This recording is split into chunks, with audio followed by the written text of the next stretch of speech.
ajili ya kunena habari njema ambazo umeziandaa kwa ajili ya kanisa hili na ndani ya taifa letu la Tanzania na nje kwa kila atakayefikiwa. Mungu, sema nasi jioni hii, tukayaone matendo yako makuu katika semina hii ya Pasaka.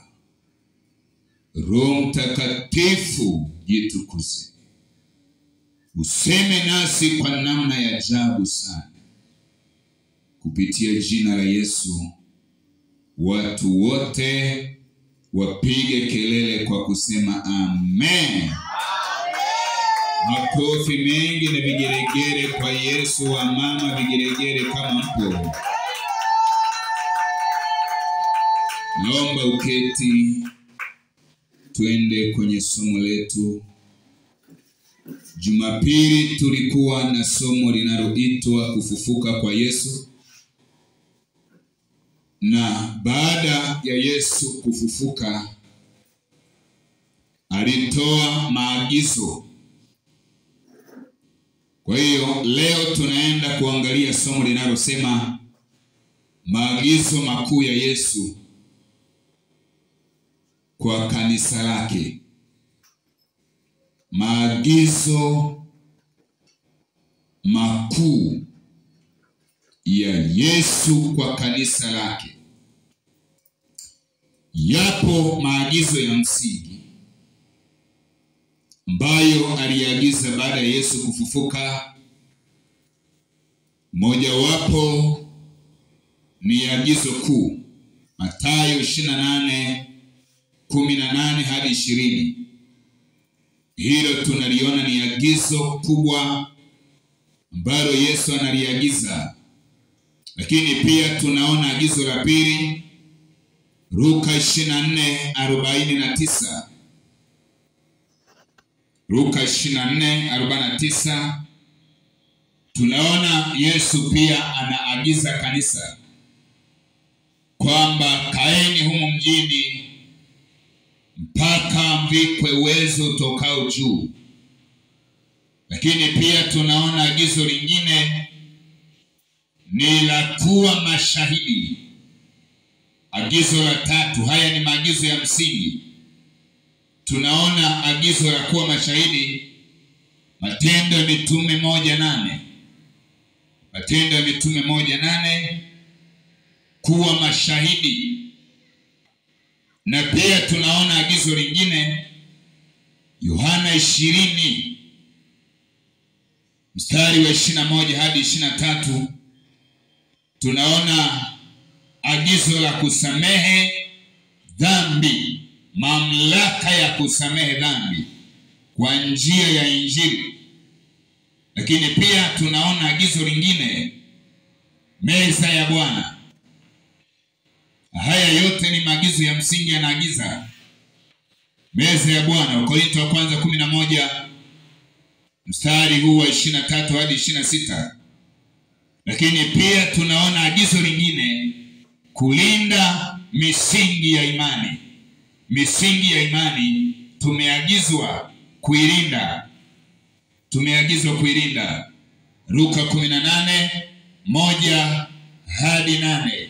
Lakini pia tunaona agizo lingine ni kuishi maisha matakatifu.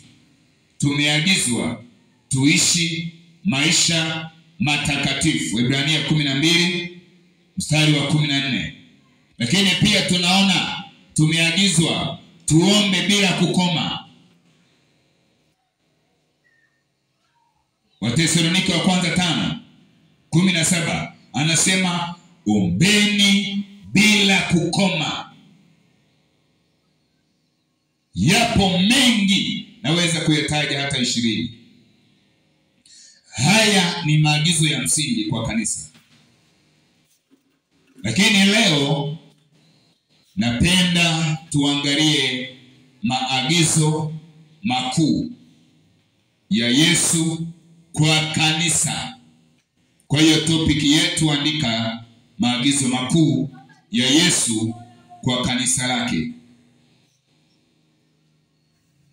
maagizo makuu ya Yesu, lakini ukiweka makuu ndio inakaa vizuri. Mathayo 28:16 hadi 20. Na wale wanafunzi 11, wa 12 alienda wapi? Wa 12 alifanyaje jamani? Alijinyonga. Wale wanafunzi 11, maana tumezoea kusoma wanafunzi 12. Hapa tunashangaa ni 11. Mwingine alijinyonga, Yuda Iskariote. Wakaenda Galilaya mpaka mlima ule alioagiza Yesu. Nao walipomuona walimsujudia, lakini baadhi yao waliona shaka. Neno Yesu, baadhi wakaona shaka kumsujudia. Maajabu kabisa. Yesu akaja kwao akasema nao, akawaambia, nimepewa mamlaka yote mbinguni na duniani. Basi enendeni mkawafanye mataifa yote kuwa wanafunzi.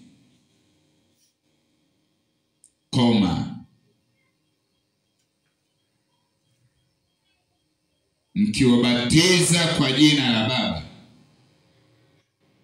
Neno kwa jina la Baba hapo linamaanisha kwa fundisho. Haina maana lile tendo tunalosema kwa jina la Baba. Lina maana kwa fundisho la Baba, fundisho linalohusu Mungu. Na Mwana, fundisho la Yesu. Na Roho Mtakatifu, fundisho la Roho Mtakatifu. Baada ya hapo, na kuwafundisha, anaendelea, kuyashika yote niliyowaamuru ninyi. Ninyi wapi? Mlioagizwa, ambao ni sisi kanisa. Na tazama, mimi nipo pamoja nanyi siku zote, hata ukamilifu wa dahari. Haleluya.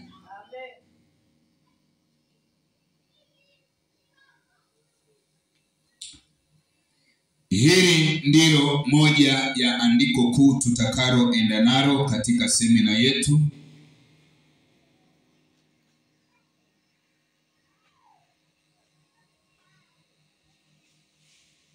Lakini zipo hatua tunazoanza nazo leo. Hatua ya kwanza ni maombi. Tunahitaji kuanza na maombi. Kolosai 4:3.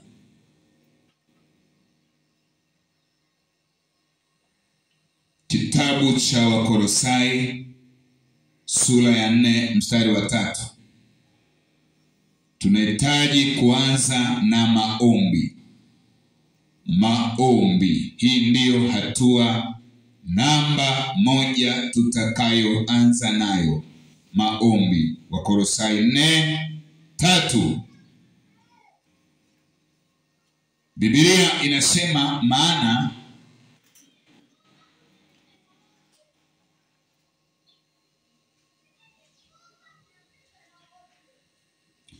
inasema, mkiukomboa, mkituombea na sisi pia. Wakolosai 4:3. Mkituombea, imeanza na herufi ndogo. Nianze na mstari wa 2, sentensi inapoanzia. Dumuni sana katika kuomba, mkikesha katika kuomba huku na shukrani, mkituombea na sisi pia, kwamba Mungu atufungulie mlango kwa lile neno lake, tuinene siri ya Kristo, ambayo kwa ajili yake nimefungwa inipasavyo kunena.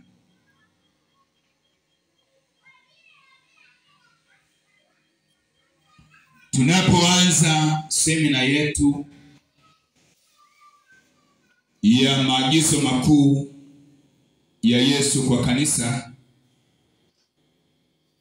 jambo namba moja au hatua ya kwanza ambayo inahitaji tuanze nayo kabla hatujaendelea sana ni kutambua mambo yanayotakiwa kuombea, ili tunapotoka hapa twende kuyaombea. Naomba uyaandike haya mambo. Yapo mambo 7.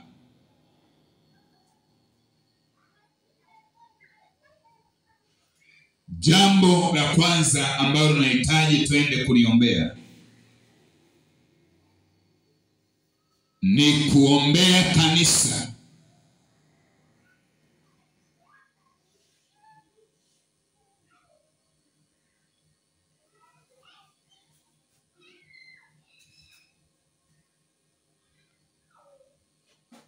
Kuombea nini?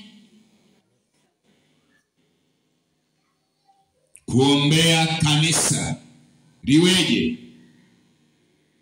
Hili kanisa limeagizwa kuishi maisha matakatifu na kujiandaa kumlaki Bwana hewani. Kwa hiyo unapoenda leo, nakupa mambo mawili ya kuombea. Kesho tena nitakupa mengine kati ya haya mambo 7. Nenda uliombee kanisa, kwa vile tumeagizwa kuishi maisha matakatifu ya kumngoja Bwana.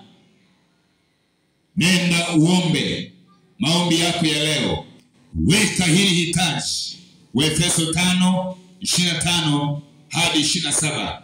Hilo ndilo andiko la kusimamia. Yapo mengi maandiko, lakini nikupe hilo moja. Tumeagizwa kuishi maisha matakatifu. Kwa hiyo ombea kanisa liweze kuishi maisha matakatifu. Omba juu ya hilo hitaji. Amen. Pili na mwisho, mambo mawili yanakutosha kwa leo. Ombea viongozi ngazi zote, kuanzia ngazi ya askofu mkuu mpaka wakuu wa idara huko chini. Ombea uongozi ngazi zote, watimize kwa dhati kabisa wajibu wao. Watimize kwa dhati wajibu wao, kuanzia ngazi ya juu mpaka hii ya chini. Kila mmoja atimize kwa dhati wajibu wake.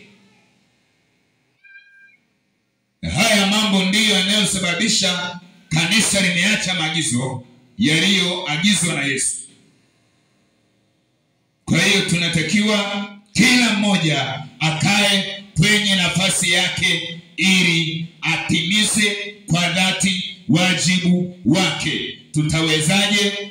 Kolosai 4:3 tumesoma, anasema mkituombea na sisi pia.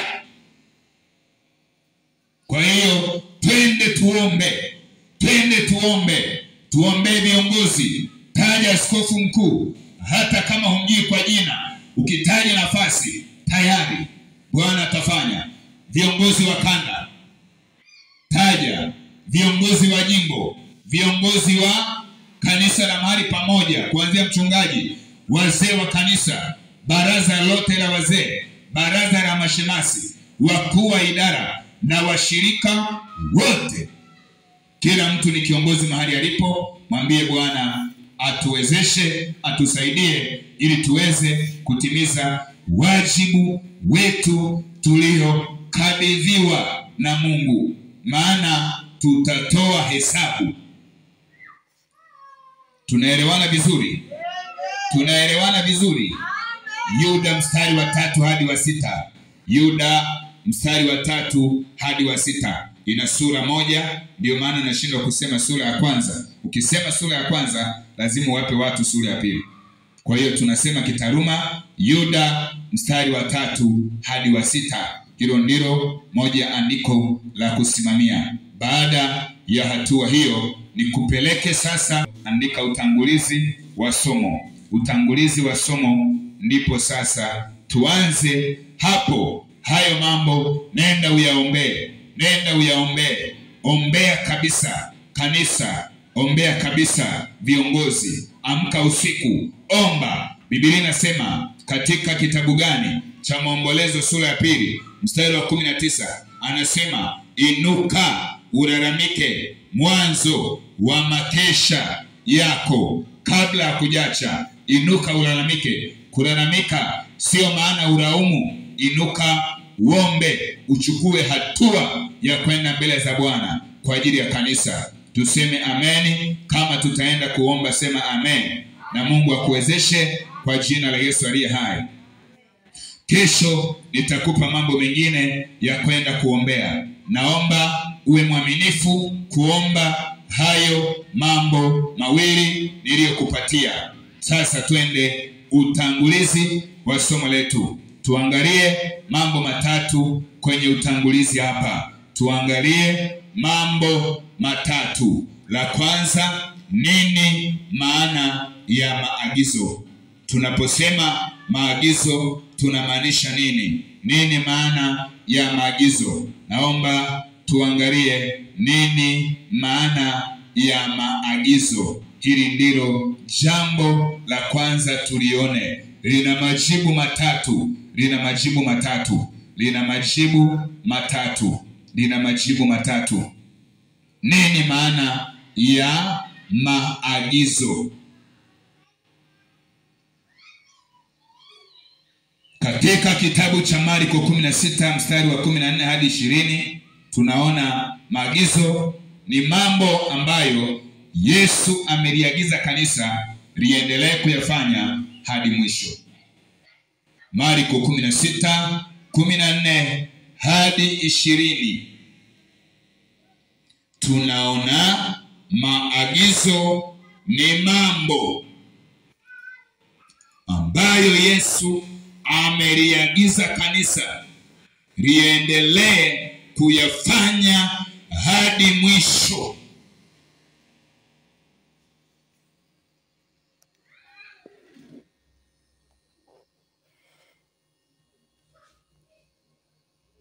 Mambo ambayo Yesu ameliagiza kanisa liendelee kuyafanya hadi mwisho. Hayo mambo ambayo Yesu ameliagiza kanisa liyafanye ndio yanaitwa nini? Maagizo ya Yesu. Lakini pili,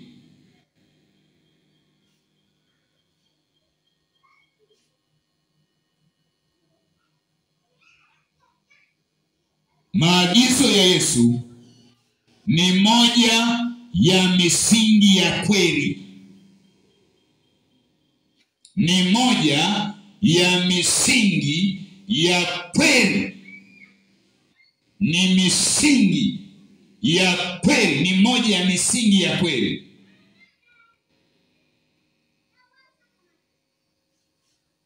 Ni moja ya misingi ya kweli ya imani.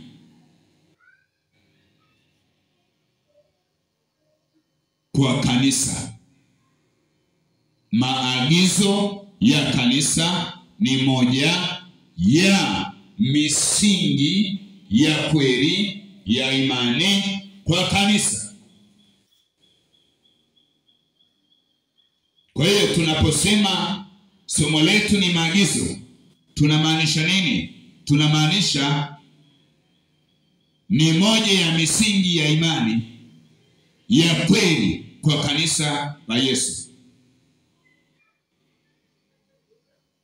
Tunaenda sawa?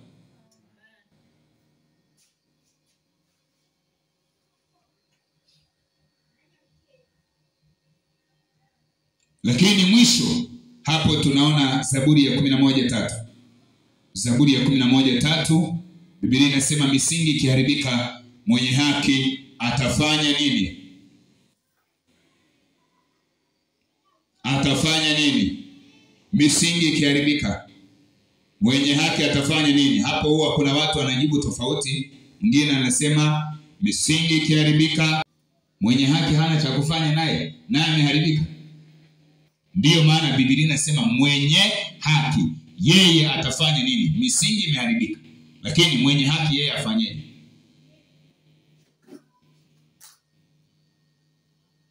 Yeye hajaharibika, ndio maana ameitwa mwenye haki, naye hana cha kufanya. Usijibu hivyo siku nyingine. Misingi ikiharibika, Zaburi 11:3 mwenye haki atafanya nini? Mwenye haki kazi yake ni kujenga upya kwa gharama yoyote. Wote waliokuwa wenye haki. Tunaona nani mwingine? Mfano tunamwona Martin Luther.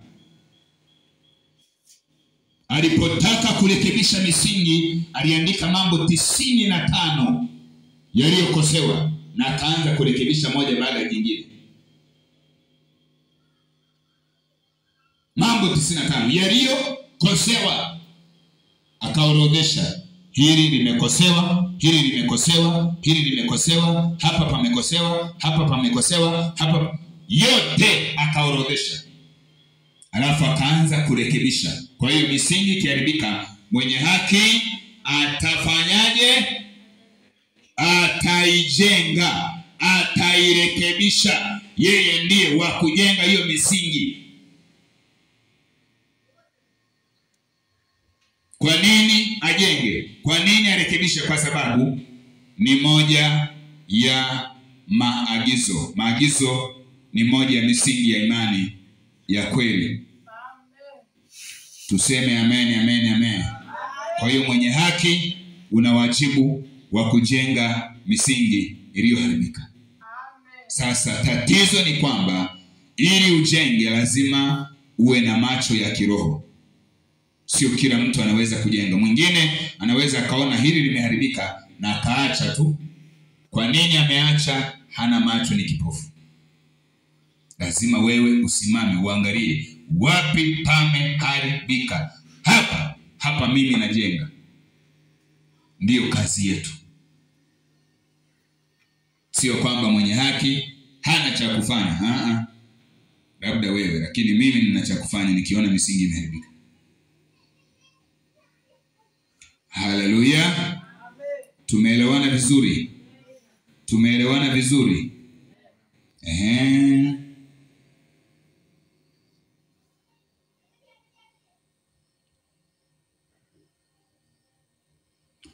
Mwisho,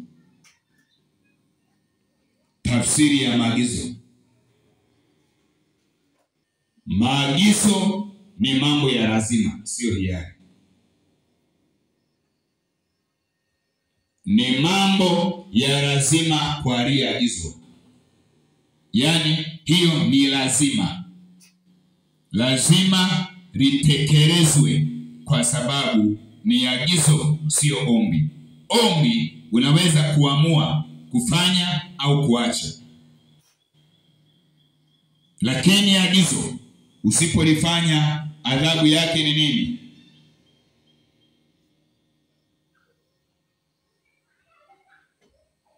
Agizo usipolifanya adhabu yake ni nini? Luka 22:19 tusome.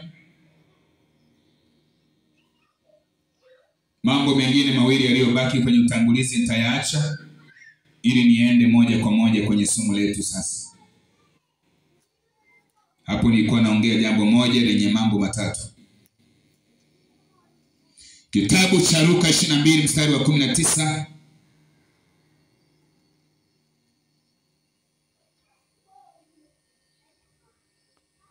Biblia inasemaje pale? Umefika?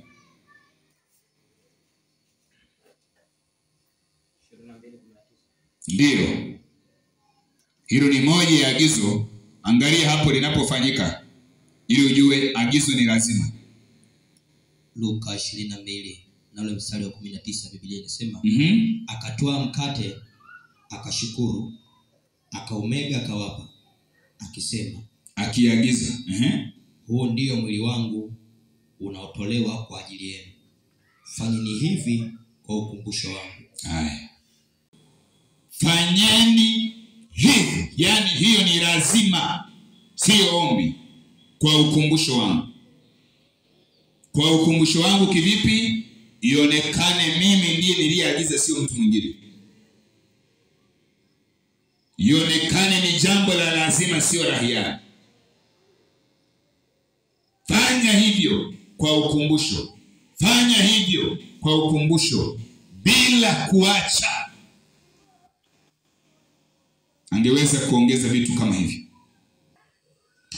Sasa naomba tuende kwenye lengo la somo letu hili. Kwa nini Yesu aliagiza?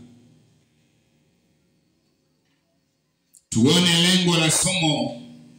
Baada ya hapo nikupe summary ya somo letu. Kwa nini Yesu aliagiza? Ilikuwa kwa nini lazima Yesu aliagize kanisa? Kwa nini? Moja, kuliandaa kuhusu wajibu wake. Kanisa linaagizwa ili linapotekeleza yale maagizo yanaliandaa. Maagizo yanakuandaa kukamilisha wajibu, kukamilisha wajibu, kukamilisha wajibu, kukamilisha wajibu. Sema amen, amen, amen. Yesu anaagiza kwa sababu lengo lake ambalo amelenga ni kuliandaa kanisa kuhusu wajibu wa kuwepo kwake. Wajibu wake. Kanisa lina wajibu. Sasa ili litimize ule wajibu lazima lianzie na nini? Na maagizo aliyoliagiza Yesu. Kama likiacha maagizo likafanya mambo mengine, yale mambo tayari limetoka nje. Kwa hiyo tunaposema tunaenda kujifunza somo hili la maagizo makuu ya Yesu kwa kanisa, maana yake lengo ni kwamba unapojifunza somo hili linakusaidia kuhusu wajibu uliotakiwa kuwa nao, wajibu unaotakiwa kuufanya kwenye maisha yako ya wokovu. Kama hautafuata maagizo haya Yesu, maana yake wajibu wako hautaufuata pia. Ukiweza kufanyia kazi haya maagizo aliyokuagiza Yesu, maana yake hata wajibu wako pia utaufanyia kazi ipasavyo. Matendo ya Mitume 20:28, hiyo tutaiona. Naomba tufungue Matendo ya Mitume 20:28. Hili ndilo lengo la kwanza la Yesu. 20:28. Biblia inasema jitunzeni nafsi zenu. Huu ni wajibu. Kwa lengo lake alikuwa anataka kanisa liwe tayari, analiandaa kanisa kwa ajili ya wajibu. Jitunzeni nafsi zenu, na lile kundi lote nalo ambalo Roho Mtakatifu amewaweka ninyi kuwa waangalizi ndani yake, mpate kulilisha kanisa lake Mungu alilolinunua kwa damu yake mwenyewe. Jitunzeni nafsi zenu na lile kundi lote ambalo Roho Mtakatifu amewaweka, mwajibike kulifanyeje? Kulilisha. Hiyo ni moja wajibu wa kila aminie. Una wajibu huo. Hapa hajasema mchungaji wala askofu, ni kila aliyeamini ana wajibu wa kulisha kanisa la Bwana. Kwa lengo la Yesu lilikuwa ni hili. Alikuwa na malengo matatu makubwa. Lengo la pili tunaliona Mathayo 28. Pale kwenye agizo pale amelitaja Mathayo 28. Injili ya Yesu ambayo Mathayo ameandika, Mathayo 28 mstari huu wa 19 hadi 20. Twende pale tuone lengo lake la pili. Kwa nini anaagiza? Kulikuwa na haja gani? Kwa nini anapopaa asiende tu? Nani anapofufuka asiende tu? Kulikuwa na haja gani anaagiza? Anasema, enendeni mkawafanye mataifa yote kuwa wanafunzi, mkiwabatiza kwa jina la Baba na Mwana na Roho Mtakatifu. Sasa mstari wa 20 anaonyesha lengo, na kuwafundisha kuyashika yote niliyowaamuru nane wao. Niliyowaamuru, naomba usome Biblia. Niliyowaamuru wao, niliyowaamuru ninyi. Kwa hiyo lengo lake la pili ni kuliimarisha kanisa. Analipa maagizo, yale maagizo yalisaidie kanisa kuwa imara. Unapoagizwa jambo, lile jambo unapolitekeleza, hata kama ni mzazi amekuagiza mambo ya kufanya, unapoyatekeleza yale mambo, ndiyo yanayokujengea msuri wa kukamilisha na mambo mengine pia.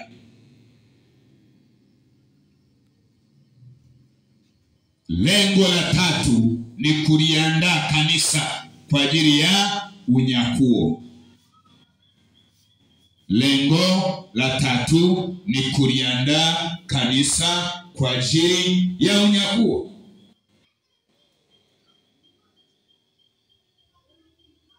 Lengo lake, analiandaa kanisa kwa ajili ya unyakuo. Wathesalonike wa kwanza 4:17. Biblia inasema, kisha sisi tulio hai tuliosalia tutanyakuliwa pamoja nao katika mawingu, ili tumlaki Bwana hewani, na hivyo tutakuwa pamoja na Bwana milele. Hapa kwa muktadha wa andiko hili, mwandishi hapa ni Mtume Paulo, analiandikia kanisa hili ambalo alikaa nalo wiki 3 tu. Wiki 3 peke yake, hakuwahi kurudi tena kwenye kanisa hili. Na alipoliacha likavamiwa na imani potofu ya walimu wa uongo, ikabidi andike waraka wa pili kulionya. Maana waliinuka watu wanasema Yesu amesharudi tayari. Kwa hiyo ikabidi andike tena waraka wa pili alitumie kanisa hili. Alikaa nalo wiki 3 tu. Sasa wakati anaandika waraka wa kwanza kwa ajili ya kulilea, aliamini na yeye Yesu atarudi akiwa hai. Ndivyo na sisi imani hiyo hiyo tunayo. Hata mimi saizi naamini Yesu atarudi nikiwa hai. Ndivyo ninavyoamini. Ndio maana natakiwa kujiandaa.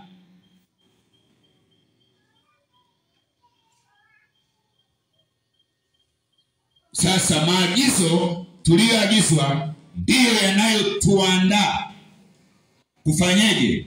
Kwenda kwa Bwana. Amen.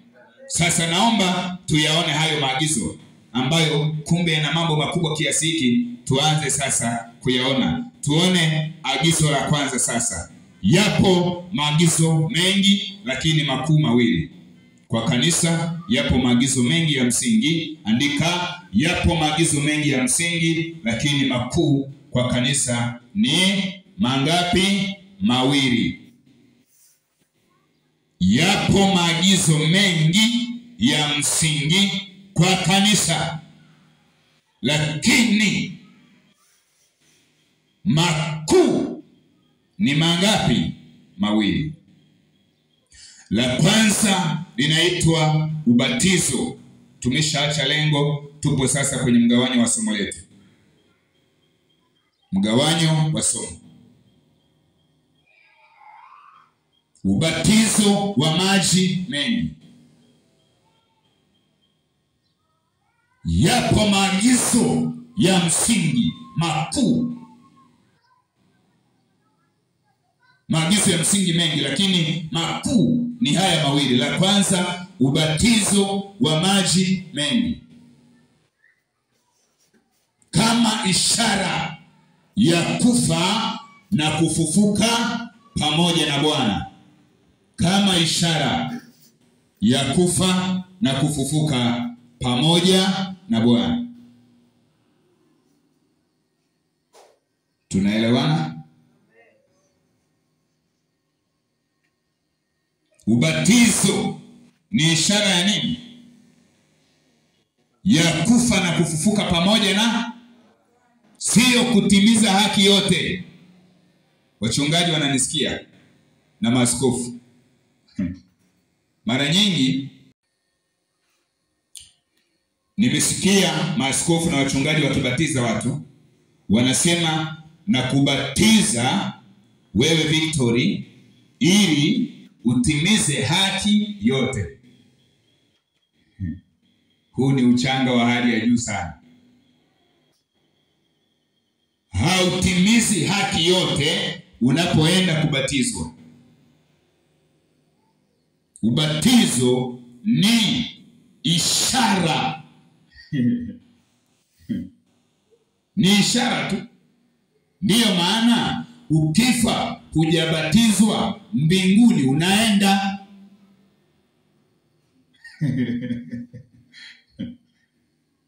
Ni ishara tu ya kufa katika dhambi. Ndiyo maana unazamishwa kwenye maji namna hii. Unapoinuliwa unaonyesha pia ishara ya kufufuka pamoja na Bwana. Tendo hilo ndilo linaitwa ubatizo. Basi, na lina sababu za msingi. Sio kutimiza haki yote. Maaskofu mnisikie mnaobatiza.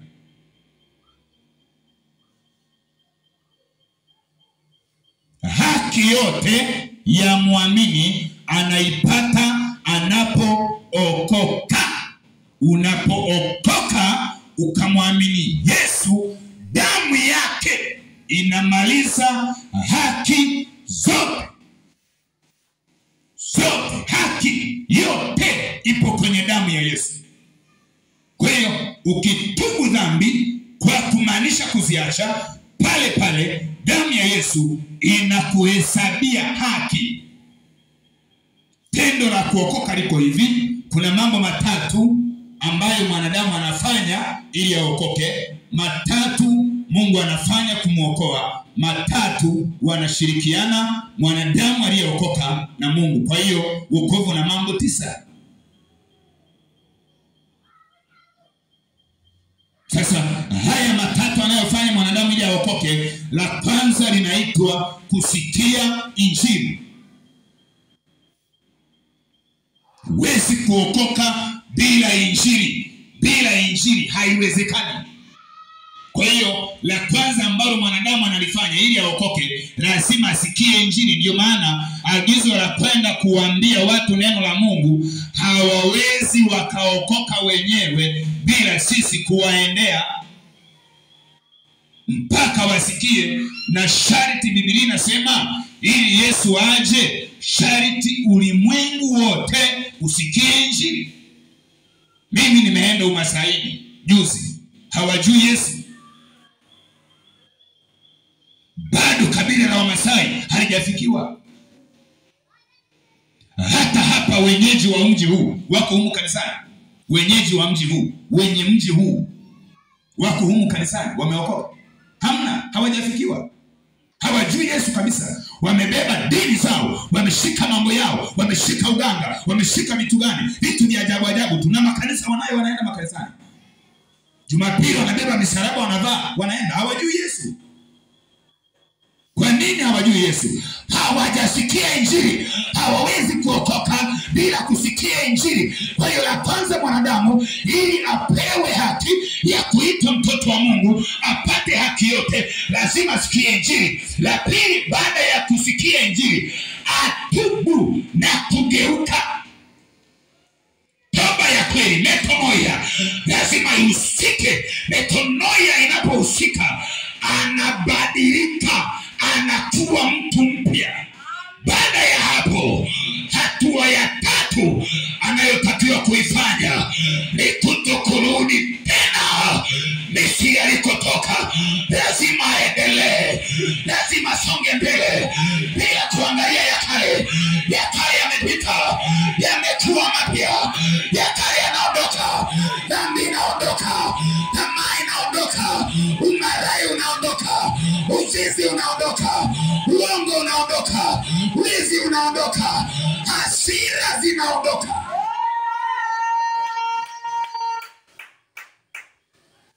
Ukishafanya hivyo, Mungu anafanya matatu, maana umeshamalizia kwako.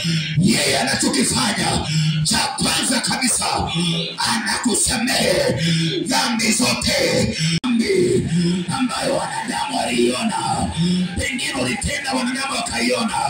Bwana anaondoa hatia, wanabaki wanasema wao, wewe ndani yako hauna hatia, hauna hatia. Kwa nini hauna hatia? Bwana akiondoa dhambi, hatia inaondoka yenyewe. Unanisikia nyie watoto wa Bwana? Sema amina wewe. Maana wengine wamedanganya watu kwa njia ya ubatizo. Wanawaambia umetenda dhambi, ndio umepoteza haki yako, rudia tena ubatizo, njoo utimize haki yote. Hakuna haki kwenye ubatizo. Ubatizo ni ishara tu. Sikiliza nikwambie habari njema za Yesu. Anapokusamehe dhambi, anaondoa hatia. Jambo la pili analolifanya, anakuadopti. Unaashiriwa kuwa mtoto wa Mungu wa halali, maana ameshakusamehe. Nani akuzuie kuwa wa Mungu?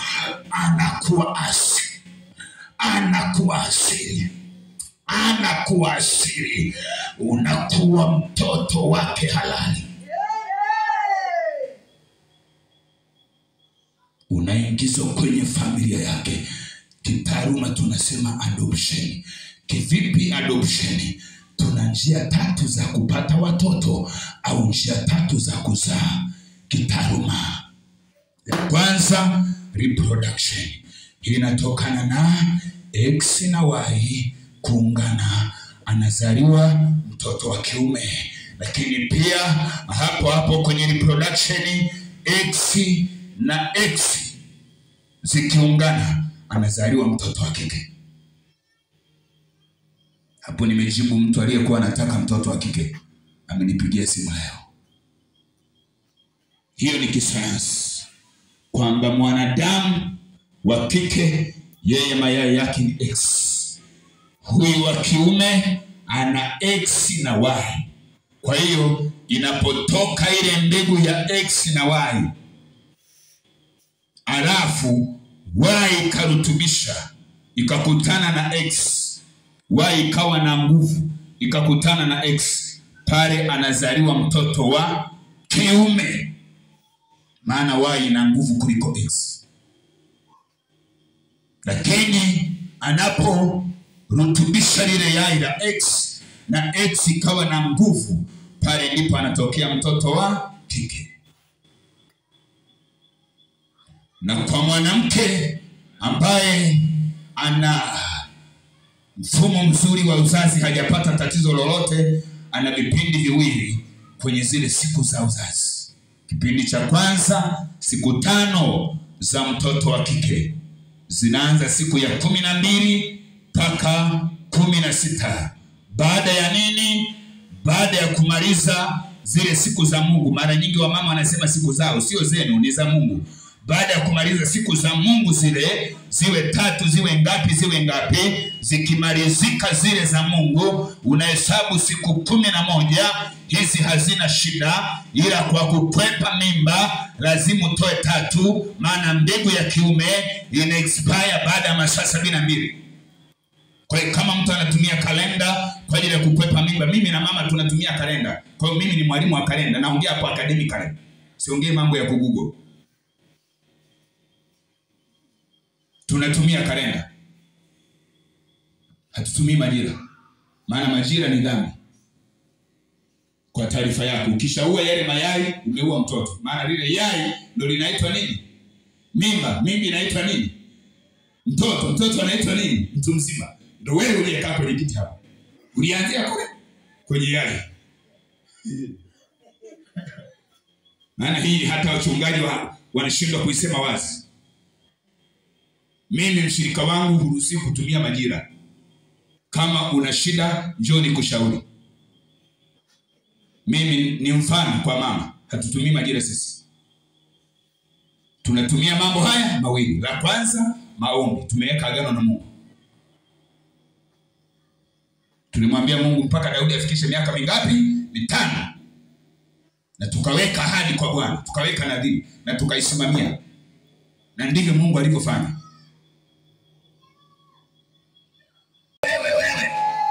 Hey!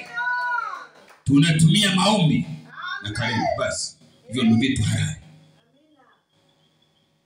Mwingine anasema badala ya kuweka mbegu zile sehemu yake zitoe nje, bado ni dhambi. Biblia imeandika wazi kabisa mwache. Kosa kubwa sana.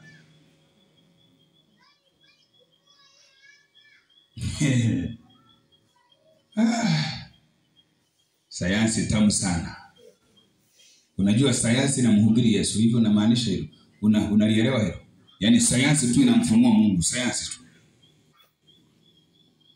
Kwa nini inamfunua Mungu? Apate mwanga walau. Ameshangaa sana jiografia inamfundisha juu ya maadili, jinsi ya kuishi na watu duniani. Ameshangaa sana.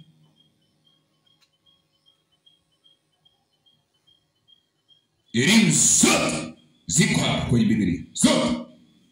Chanzo ni hapa. Ndio maana ukiwa msomi wa Biblia, wewe ni zaidi ya wasomi waliosoma madigiri ya secular education.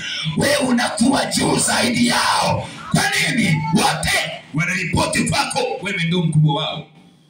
Unawasesi wewe. Mtu anayeasesi manake ni mkubwa wako. Hilo swali nisikia mzee wangu wa kanisa anauliza kwamba baba na wewe tunaweza kukuasesi? Haiwezekani. Utaniasesi vipi wewe? Utaanzia wapi?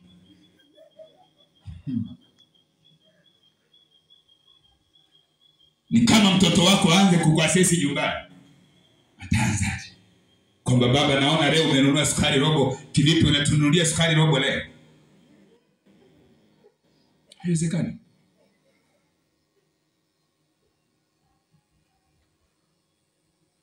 Ila ukiruhusiwa, mfano kwenye vyuo vya Biblia tunaruhusu wanafunzi waasesi walimu. Lakini tendo lile haina maana wamekuwa juu ya mwalimu.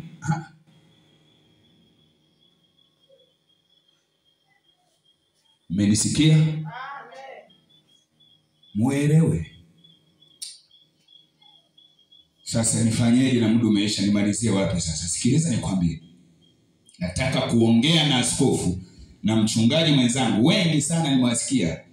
Twende ubatizo, timize haki yote. Hapana. Haki mtu anaitimiza anapookoka. Yaani pale pale amesikia injili, ametubu, amemaliza, amegeuka, ameacha dhambi. Mungu anamfanyaje? Anamhesabia haki na kumuondolea hatia. No, anamsamehe na kumuondolea hatia. Pili, anamuadopti. Anamzaa upya, anakuwa mtoto wake. Na tatu, anamuhesabia haki. Kwamba yani haki zote sasa hivi unazo. Mungu ndiye mwenye kutuhesabia haki. Warumi anasema hakuna kitu kingine kinachotuhesabia haki, ni Mungu tu. Sio ubatizo, sio mtu, sio askofu, sio nane. Ni Mungu tu ndiye anatuhesabia haki kwa tendo hilo. Kwa nini akuhesabia haki? Umesikia neno lake, umetii, alafu umeamua kuokoka, umetubu dhambi, umeziacha, alafu umeamua kabisa sitarudi nyuma. Yeye anachokifanya kwa vile ulikuwa umetenda mabaya watu wakayaona, anakuondolea hatia ili hata watu wakibaki na wimbo, wewe ndani yako una raha. Ndio maana Magemba anaimba anasema nimefutiwa deni, sio la dukani, nenda ulipe deni la watu.